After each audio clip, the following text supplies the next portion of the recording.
Саламатсыздар, құрметті көрермендерім. Бүгін біз тауық еті ақ соуста дайындалған тағам дайындаймыз.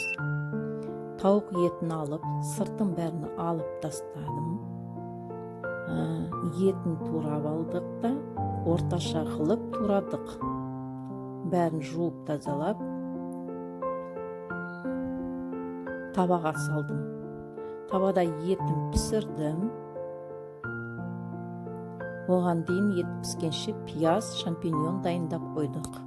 Етіміз тауықтың пісті, аздап қуырдық майда. Және аздап май қиямыз, бір ас қасықтай сұйық май. Және үстінен пияз саламыз. Пиязбен етті қуырамыз аздап. Пиязымыз жұмсарғанша дейін. Пиязымыз жұмсарған кезде үстінен біз шампиньон қосамыз.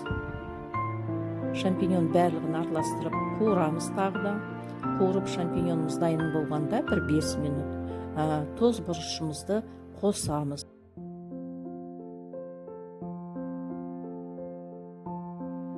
Шампиньонымыз піскенше дейін біз қайнап жатқан суға, гарнирге спагетти пісіреміз. Суымызға тұзымызды саламыз. Су қайнағаннан кейін спагеттиді салып қайнатамыз. Спагеттиміз аздап жұмсарып түседі өзі. Спагетти піскенше дейін қайнай береді.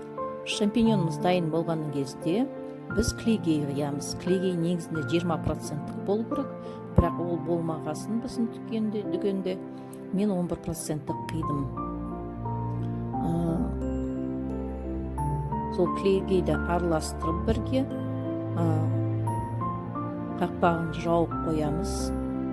Табанын ақырын отқа қоюланғанша дейін қайнатамыз. Қоюланғаннан кейін тағамыз дайын болады.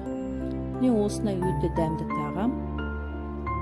Клейгей соусындағы тауық еті мен шампиньон деген тағам. Ас дәмді болсын. Каналға жазылуға ұмытпаңыздар.